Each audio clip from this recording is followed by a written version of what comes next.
Correction du TP court sur le chapitre 5 sur l'intensité électrique et les lois associées. Donc première partie sur la mesure de l'intensité du courant électrique. Donc je commence avec une définition sur la notion de l'intensité. Alors plutôt que la lire, je vais simplement essayer de la réexpliquer. Donc reprendre ce qui est écrit ici, mais d'une autre façon. Donc on vous dit que l'on compare l'intensité électrique au débit d'eau d'une rivière. En effet, le débit d'eau, c'est la quantité d'eau que l'on va recevoir sur une surface en un temps donné. C'est ça le débit. Quelle quantité on a sur une surface en un temps donné. L'intensité, ce sera la quantité d'électricité que l'on a qui traverse un appareil en une seconde. Et cette valeur va être donnée par un ampère-mètre et en ampères. Donc voici les ampères-mètres qui vont permettre de mesurer cette quantité d'électricité qui va traverser l'appareil qui va fonctionner. Donc par exemple une lampe dans un circuit. Il faut bien de l'électricité qui traverse cette lampe pour la faire fonctionner. Et donc l'ampère-mètre va permettre de mesurer cette quantité d'électricité et va la donner en ampères ou en milliampères, noté MA. Le symbole de l'ampère-mètre, c'est un rond avec un A.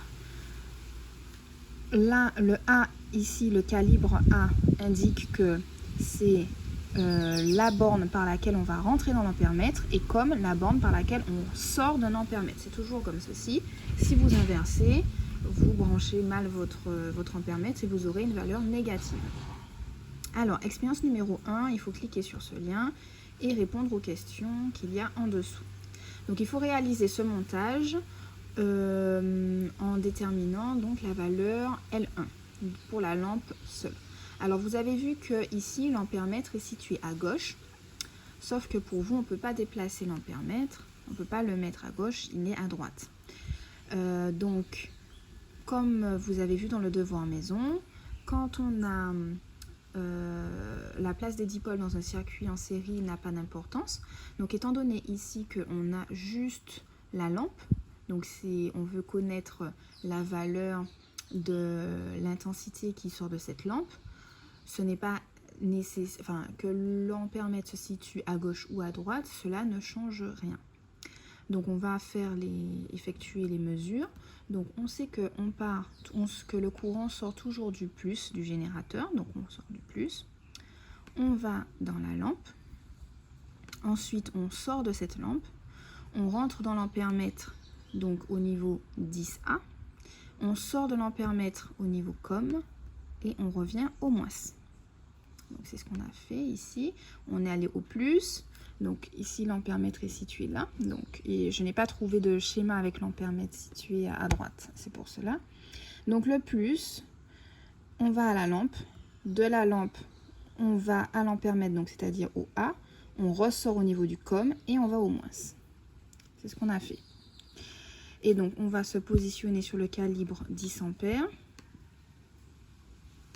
Hop, voilà. Et donc la valeur de l'intensité est de 0,25 ampères. Si j'avais mal effectué les branchements au niveau de mon ampère-mètre, c'est-à-dire que je rentre par le COM, donc je pars du plus, je vais à la lampe, je rentre par le COM et je ressors au niveau de 10A, de 10 ampères pour venir à la borne moins du générateur, on voit qu'on a une valeur négative, donc l'ampère-mètre est mal branché. Alors, il était possible de faire les mesures comme indiqué sur le schéma. Simplement, on aurait eu l'impression que les fils se croisent en respectant. Donc, le mieux, c'est ce qu'il faut faire quand vous êtes en TP. C'est de vraiment tout suivre. Donc là, on part du plus. Il y a un câble qui part du générateur au niveau de la borne plus et qui rentre au niveau du 10A de l'ampère-mètre. Donc, c'est ce qu'on fait. On part du plus. On va au niveau du 10A. Du 10 ampères de l'ampère-mètre, voilà. Ensuite, on ressort au niveau du COM et on rentre au niveau de la lampe. On sort au niveau du COM et on va au niveau de la lampe.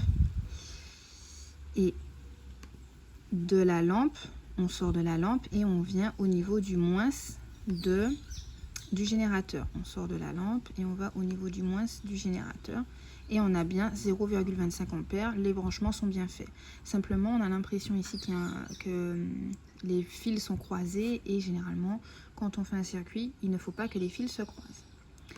Donc, ici donc 0,25 ampères. On va faire la même chose cette fois-ci pour une lampe L2 seule. Alors, on va cliquer sur L2 seul, voilà.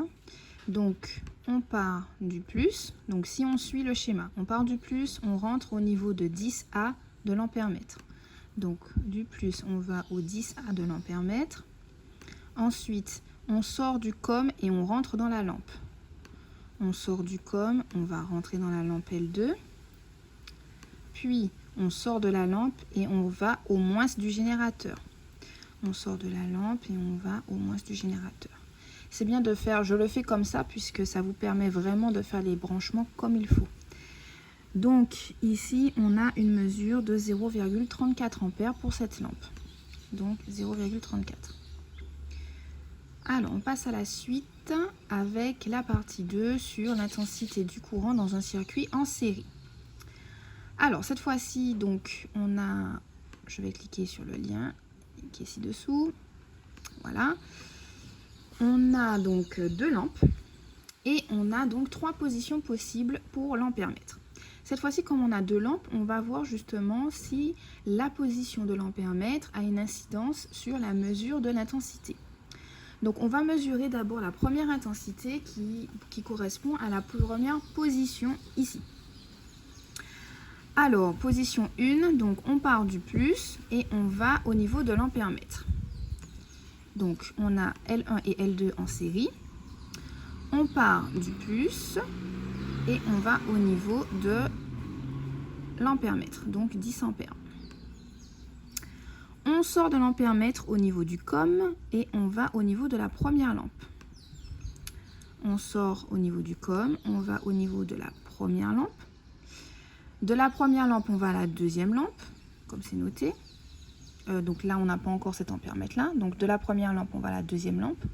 De la deuxième lampe, on va au moins, puisqu'on n'a pas encore cette position-là. Donc deuxième lampe, on va au moins. De la deuxième lampe, on va au moins du générateur. Et donc, on va se mettre sur 10 ampères, voilà. Et on a une valeur de 0,19 ampères. Donc elle est claire, mais très faiblement. On ne voit pas bien la luminosité. Donc 0,19 ampères pour cette question, pour I1. Alors pour mesurer I2, on vous dit qu'il fallait cliquer en haut à gauche, donc c'est ce qu'on va faire. Mesurer I2, c'est en position 3, donc ils se sont trompés sur ce schéma, ils ont inversé le 2 et le 3, donc c'est pour ça que je vous ai bien précisé que l'ampère-mètre devra être en position 3 pour avoir I2. Alors, on va mettre l'ampère-mètre cette fois-ci entre les 2 lampes et voir s'il y a un changement. Donc on va tout débrancher, on enlève tout et on va tout remettre en suivant bien le circuit. Alors, on part du plus, on va à la première lampe, puisqu'on est en position 3, donc c'est-à-dire que là et là, ils ne sont pas présents, d'accord? Donc on part du plus et on va à L1. On part du plus et on va au niveau de la première lampe. Ah, déjà, je n'ai pas cliqué ici. Voilà. Donc, puisqu'on veut entre les 2 lampes. Donc, on part du plus, on va à la première lampe, c'est déjà fait, très bien. Maintenant, de la première lampe, on va à l'ampère-mètre. Donc, on rentre toujours dans 10 ampères. De la première lampe, on va à l'ampère-mètre et on rentre dans 10 ampères. Ensuite, de l'ampère-mètre, on va à la deuxième lampe. On sort toujours au niveau du COM et on va à la deuxième lampe. Et de la deuxième lampe, on va au moins. D'accord, de la deuxième lampe, on va au moins du générateur. Donc, on a fait le circuit et on a une valeur de 0,19 ampères. Donc, ici, il faut cliquer 0,19 ampères. On passe maintenant, on va recliquer en haut à gauche pour mesurer I3. I3, c'est l'ampère-mètre en position 2 ici. Donc, là, après L2. Alors, on va cliquer, voilà, et on va bien suivre le circuit. Donc, on part du plus, on va à la première lampe. On part du plus et on va à la première lampe. Ensuite, de la première lampe, on va à la deuxième lampe, puisque là, on a déjà fait, donc première lampe, deuxième lampe. Première lampe, deuxième lampe, c'est OK. Ensuite, de la deuxième lampe, on va à l'ampère-mètre. Donc, on rentre dans l'ampère-mètre. De la deuxième lampe, on rentre dans l'ampère-mètre et on rentre toujours en 10 sur le calibre 10 ampères. Et ensuite, on sort de l'ampère-mètre pour aller à la borne moins du générateur. Donc, on sort de l'ampère-mètre par com et on va au moins. Et on a une valeur de 0,19 ampères également. Voilà. L'intensité du courant dans un circuit en série dépend des dipôles qui le constituent, nature et nombre. Ne dépend pas des dipôles qui le constituent, dépend uniquement de la nature et non du nombre de dipôles, dépend uniquement du nombre et non de la nature des dipôles. Alors, dépend des dipôles, nature et nombre, oui, puisque vous avez vu que la lampe 1, la valeur d'intensité change entre la lampe 1 et la lampe 2. Donc, en fonction du dipôle utilisé, l'intensité n'est pas la même. En fonction du nombre également, puisque avec une seule lampe, on avait 0,25 ampères ou 0,34 ampères. Avec deux lampes, on a une intensité de 0,19 ampères. Donc, on voit bien que l'intensité dépend des dipôles, donc nature et nombre. Donc, on ne peut pas écrire ne dépend pas. Donc, c'est la première proposition. Voilà. Dans un circuit en série, l'intensité du courant est la même dans tous les dipôles et dépend de l'ordre des dipôles. Alors, on voit que ça ne dépend pas de l'ordre des dipôles, puisque que l'on soit en position 1, 2 ou 3, vous avez vu que la valeur de l'intensité est restée toujours à 0,19 ampères. Donc, elle est la même, effectivement, l'intensité est la même dans tous les dipôles et ne dépend pas de l'ordre des dipôles. Donc, elle dépend de la nature, c'est-à-dire du type de dipôle que l'on va brancher. Elle dépend du nombre, donc si on en met 2, 3 ou 4, mais ne dépend pas de l'ordre. C'est pour ça que l'on peut mettre l'ampère-mètre où on veut. Dans le circuit en série, on aura la valeur de l'intensité pour tous les appareils, c'est-à-dire que l'intensité est la même dans tous les appareils qui sont branchés en série. Voilà. On passe à la suite. Donc, partie 3, intensité du courant dans un circuit en dérivation. Je vais faire une deuxième vidéo pour cette partie.